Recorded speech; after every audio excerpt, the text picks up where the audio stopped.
మనకి అసలైన ముఖ్యమంత్రి జగన్మోహన్ రెడ్డి గారిలాగానే ఇంకా కొంతమంది భావిస్తున్నట్టున్నారు.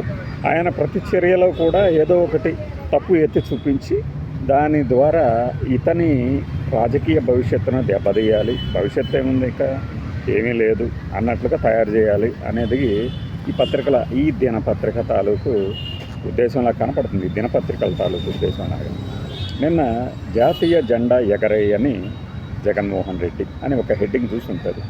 అలానే జాతీయ పతాక దినోత్సవం, ఇండిపెండెన్స్ డే వేడుకల్లో త్రిష సందడి, ఈ హెడ్డింగ్లు కూడా అదే పేపర్లో చూసుంటాడు. అంటే ప్రజోపయోజనం లేదంటే సంస్థ ప్రయోజనం, ఈ రెండిట్లో ఏదైనా ఈ లక్ష్యాన్ని రెండు వార్తలు నెరవేర్చిందా? సంస్థకి ఏమైనా వ్యాపారం వచ్చిందా దాటి ద్వారా? రాదు. కొన్ని జనాలకి ఏమైనా ఉపయోగం కాదు. అయినా కూడా రాస్తారు. ఎందుకు? జనాల బలహీనతల మీద ఆడుకోవాలి. జగన్మోహన్ రెడ్డి గారు మాజీ సీఎం, నాకు అభ్యంతరం ఉన్నది. ఆయన ఎందుకు జాతీయ జెండా ఎగరేయడు? వెంటనే నన్ను నేను ప్రశ్నిస్తున్నా. నువ్వు వేసావా? నేను వేయలే. నువ్వు జగన్ ఒకడైనా కాదు, మాజీ సీఎం, ఎక్స్ సీఎం అయ్యుండి పార్టీ అధ్యక్షుడు అయ్యుండి ఒక ఇండిపెండెన్స్ డే రోజున జాతీయ పతాకానికి శాల్యూట్ చేయటం అనేది ఒక గౌరవం. ఈ గౌరవం ఆయన నిజంగానే వద్దనుకున్నాడా? లేదు బెంగళూరులో జెండా ఎగరేసినా కూడా వీళ్ళకి కనపడలేదా, కనపడకుండా చేసేదా? ఇది ఒకటి తెలుసుకోవాల్సింది. ఎందుకంటే వీళ్ళకి చంద్రబాబు నాయుడు గారు లేదంటే పక్కన రేవంత్ రెడ్డి గారు, ఇంకొద్దిగా ముందుకెళ్తే స్టాలిన్, వీళ్ళు మాత్రం అవసరం లేదు. వీళ్ళు ఎలా పోయినా జగన్మోహన్ రెడ్డి గారు జెండా ఎగరేయటమే వీళ్ళకి అత్యంత ప్రాధాన్యత కలిగించే విషయం. మంత్రులు, ఆ ఛానళ్ళు, ఆ పత్రికలు ఖచ్చితంగా దీని మీద ఒక వారం పాటు హోరెత్తించకపోతాయి, అది నాకు తెలుసు. కానీ సమంజసం కాదు. పెద్ద బాధ్యతను నిర్వర్తించారు కదా ముఖ్యమంత్రిగా జగన్మోహన్ రెడ్డి గారు. ఏమైంది జెండా ఎగరేస్తే? ఒకవేళ ఎగరేసి ఉంటే ఓకే, ఎగరేయకపోతే ఎందుకు ఎగరేయరు? వాడెవడో గొట్టంగాడు అడిగాడని కాదు, మనకి మనం ప్రశ్నించుకోవాలి. జెండాకి వందనం చేయడం అనేది మనకి మనం ఇచ్చుకున్న గౌరవం. అది ఏమంటారు, అదొక అదృష్టం కూడా. దాన్ని ఎందుకు కాదనుకోవటం? అదేమి చట్ట వ్యతిరేకమేం కాదు. ఇప్పుడు చట్టం కనుక నిజంగానే ప్రతి పార్టీ అధ్యక్షుడు, ప్రతి ప్రజాప్రతినిధి, ప్రజా జీవితంలో ఉన్న వాళ్ళందరూ తప్పనిసరిగా చేయాల్సిందే. ఆ చట్టం వస్తే ఓకే, అదేం లేదు కాబట్టి, ఆ స్వేచ్ఛ ఉంది కాబట్టి ఓకే. కానీ జెండా ఎగరేసిన వాళ్ళందరూ అత్యద్భుతమైన దేశభక్తులను, మిగతా వాళ్ళందరూ దేశద్రోహులుగా చిత్రీకరిస్తామంటే ఊరుకునేది లేదు. మీ పత్రికకి వేరే వార్తలు లేకపోతే ఇంటర్నెట్ మీద కావాల్సిన దొరుకుతుంది. కానీ మనకి మనం ప్రశ్నించుకోవాలి, జగన్మోహన్ రెడ్డి గారు ఎందుకు ఎగరేయదు?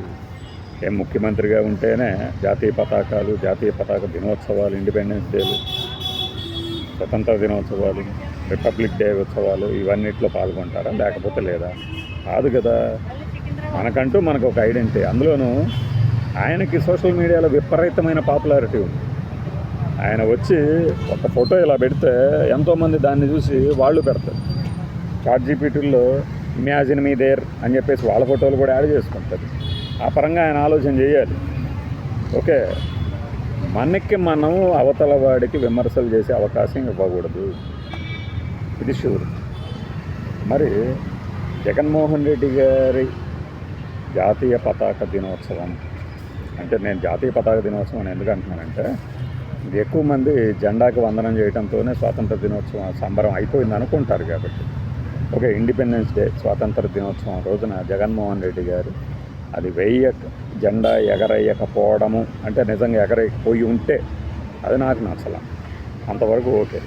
కానీ దాన్ని పట్టుకొని ఏదో ఏమంటారు, ఇమేజ్ డ్యామేజ్ చేద్దామను, ఇంకోటో చేద్దామనుకుంటే పొరపాటు. అప్పుడు వెంటనే మరి మాజీ ముఖ్యమంత్రి సిద్ధరామయ్య గారు కానీ, స్టాలిన్ గారు కానీ, నవీన్ పట్నాయక్ గారు కానీ, మమతా బెనర్జీ గారు కానీ, ఇంకా అంతెందుకు ఈ కింద కామెంట్లు పెట్టేవాళ్ళు కానీ, ఈ మిగతా మంత్రులు కానీ, వాళ్ళ కార్యాలయాల్లో ఎందుకు ఎగరేయలేదు?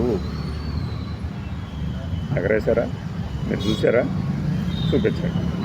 అంటే ఒక టార్గెట్ పెట్టుకొని, ఒక లక్ష్యం పెట్టుకొని, ఆ లక్ష్యంలో దాడి చేస్తూ అందులోనే వీటిని కూడా కలుపుతామంటే కుదరదు. స్వతంత్ర దినోత్సవాన్ని కూడా రాజకీయానికి వాడుకుంటాము అని దినపత్రికలు కనుక భావిస్తే చెప్పేదేం లేదు.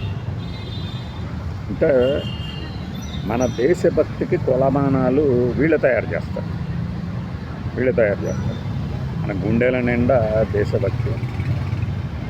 ఏమంటారు, మన మనసులో అచంచలమైనటువంటి త్యాగ నిరతి. అది అవసరం వచ్చినప్పుడు బయటపడుతుంది.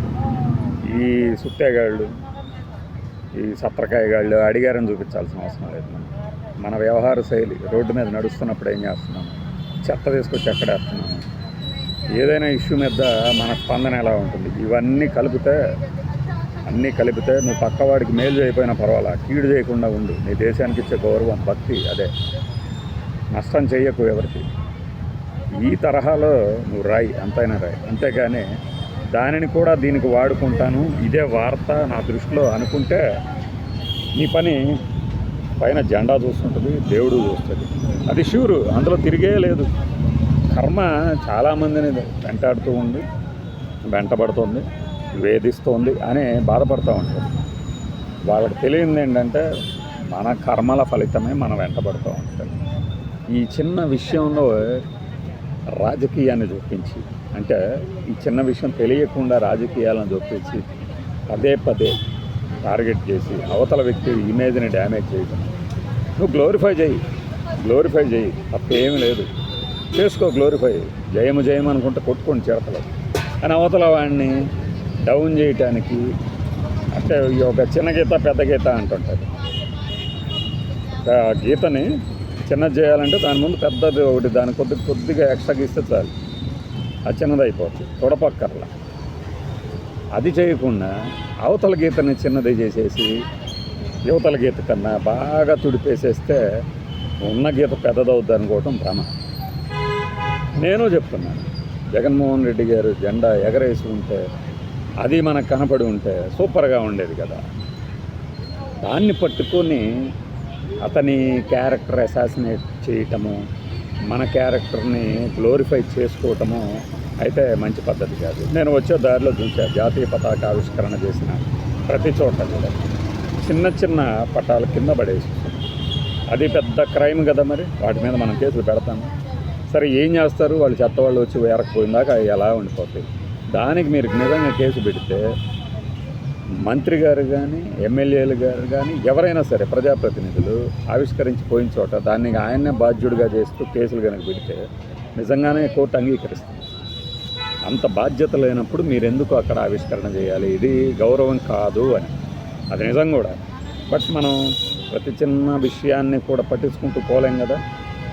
అంటే నువ్వు టార్గెట్ చేయాలన్నప్పుడు చేయొచ్చు దాన్ని. ఇప్పుడు నేను చెప్పింది మీరు అమలు చేసి చూడండి. ఎక్కడైనా ఒక చిన్న డిస్ట్రిక్ట్ మేజిస్ట్రేటు, సెషన్స్ కోర్టు దగ్గర సార్ ఇట్లా ప్రజాప్రతినిధులు కొంతమంది మా ఏరియాలో సర్పంచో లేకపోతే వార్డు కౌన్సిలరో ఎగరేసాడు, అట్లా వదిలేసి వెళ్ళిపోయాడు, మొత్తం కింద పడి ఉన్నాయని వెంటనే వాళ్ళకి నోటీస్ లేకపోతే, ఇది మనం ఎలా వాడుతున్నాం, మన మైండ్ సెట్ ఏంటి అనేది బట్టి. అంతేగాని ఆయన ఎగరేయలేదు, శిక్ష సందడి చేసింది వాళ్ళ పేరెంట్స్తో, వాట్ దిస్ నాన్ సెన్స్.